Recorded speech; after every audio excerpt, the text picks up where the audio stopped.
తాకట్టులో ఉన్న బంగారాన్ని విడిపించి ఆ రోజు ఆన్లైన్ రేటుకే మేము కొంటాం. Sharma gold company. తిరుమల దేవస్థాన ప్రధాన అర్చకులు మనందరికీ సుపరిచితులు రమణ దీక్షితులు గారు ప్రస్తుతం మనతో ఉన్నారు. మాట్లాడేద్దాం. నమస్కారం గురుగారు. నమస్కారం.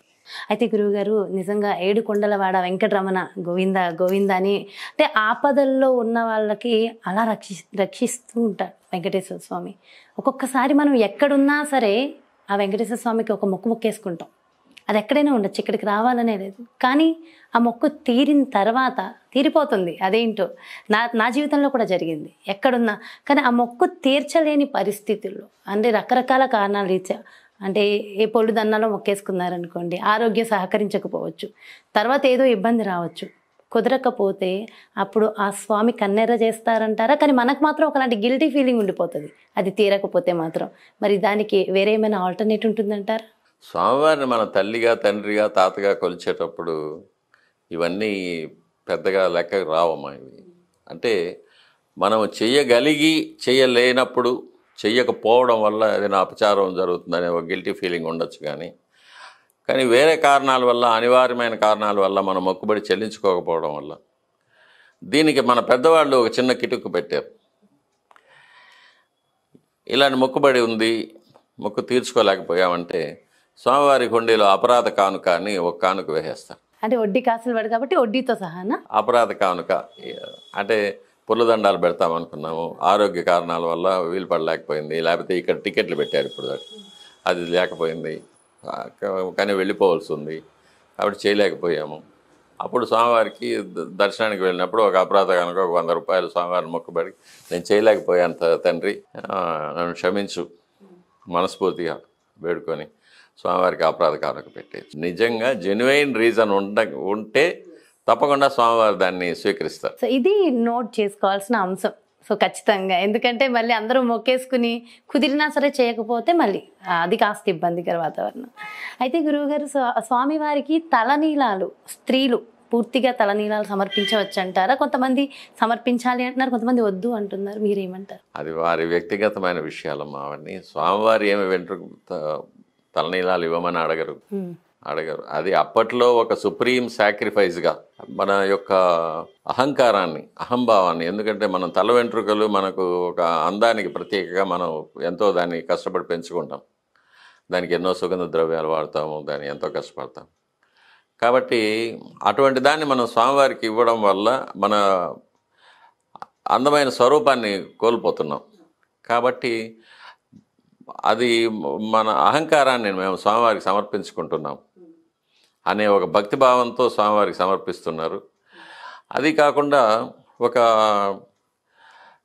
ఎక్స్ట్రీమ్ సిచ్యువేషన్స్లో ఒకరికి ప్రాణాపత్తులో ఉన్నారు, ఒకరు దీర్ఘకాలికంగా వైద్యం తీసుకుంటున్నారు, లేకపోతే ఇంకొక ఎక్స్ట్రీమ్ కండిషన్, అటువంటి సమయంలో ఇంకా ఏమి తెలియకుండా వాళ్ళు ఆ మొక్కుకుంటారు. నేను తల మీద నన్ను కాపాడితే, వారిని కాపాడితే తలని నేను సమర్పించుకుంటానని అలాంటి సమయంలో సమర్పించుకుంటారు. కుబేరుడికి స్వామివారు అప్పు ఉన్నారు అని చెప్పేసి చెప్తూ ఉంటారు. ఆ అప్పు ఇంకెప్పటికి తీరుతుందంటారు?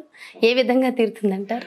స్వామివారికి అప్పు ఇచ్చేది ఎవరన్నా? కుబేరుడు ఉత్తర దిశగా అధిపతి అష్టదిక్పాలకుల్లో.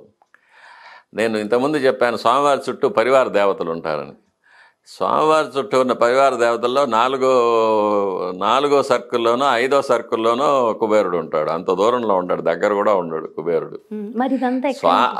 ధనాధిపతి అనే ఒక పదవిని ఇచ్చిందే స్వామివారి. పులస్త్య బ్రహ్మకు పుత్రుడుగా పుట్టి ఎంతో కొన్ని వేల సంవత్సరాలు తపస్సు చేసిన తర్వాత ఆ దిక్పాలకుడు అనే ఒక పదవిని స్వామివారిస్తారు. అది ఉత్తర దిక్కుకు నువ్వు అధిపతిగా ఉండు, నువ్వు ధనాన్నింటినీ కూడా, ధనమంతా కూడా నీ దగ్గర ఉంటుంది, ఖజానా నీ దగ్గర ఉంటుంది, నవనిధులు అవన్నీ కూడా నీ దగ్గర పెట్టుకో అని స్వామివారు అనుగ్రహించి ఆయనకు ఆ పదవి ఇచ్చారు. స్వామివారికి అప్పివ్వడం ఇవన్నీ పురాణాల్లో వచ్చిన కథలు ఇవన్నీ. ఇది ఆయా క్షేత్రాన్ని ప్రబలంగా చేయడం కోసం అక్కడ ఉన్న స్వామివారి చుట్టూ కథలు అల్లడం, ఇలా చేస్తే అలా జరిగిందని. మహాలక్ష్మి స్వామివారిని వదిలి రావడం అనేది అవన్నీ కూడా మనకు కొన్ని, అంటే వీటికి మనం చూసే కన్నా అతీతంగా ఏదో కొన్ని విషయాలు ఉంటాయి. మనకి ఏదో చెప్పదలుచుకున్నది మహర్షులు ఈ కథల రూపంలో చెప్పుంటారు. అవి మనకు మన మానవ మేధస్సుకు అందేవి కావు. అవన్నీ ఎప్పుడో కొంతమంది మహానుభావులకి ధ్యానం సమయంలో అవన్నీ స్ఫురిస్తూ ఉంటాయి. స్వామివారి అనుగ్రహం వల్ల ఓహో ఇందువల్ల చెప్పారు అని. దూర్వాసమని మహాలక్ష్మి కాలుతో ప్రహారం చేశారు, అందువల్ల మహాలక్ష్మి అమ్మవారు వెళ్ళిపోయారు. అంటే మనకున్న ధనాన్ని మనం గౌరవంగా మనం కాపాడుకుంటే మన దగ్గర ఉంటుంది. లేకపోతే ధనం లేకపోతే మనం కూడా ధనం వెంటబడాల్సి వస్తుంది అనేది ఇలాంటి చిన్న చిన్న కథల ద్వారా మనకు కొన్ని నీతులు మహర్షులు చెప్పడానికి ప్రయత్నం చేశారు. అది అర్థం చేసుకుంటే జీవితంలో బాగుపడుతుంటారు. సో చాలా చాలా సంతోషంగా ఉంది గురుగారు, మీతో ఇన్ని విషయాలు ఎంత చక్కగా మాట్లాడడం చాలా చాలా ఆనందంగా ఉంది.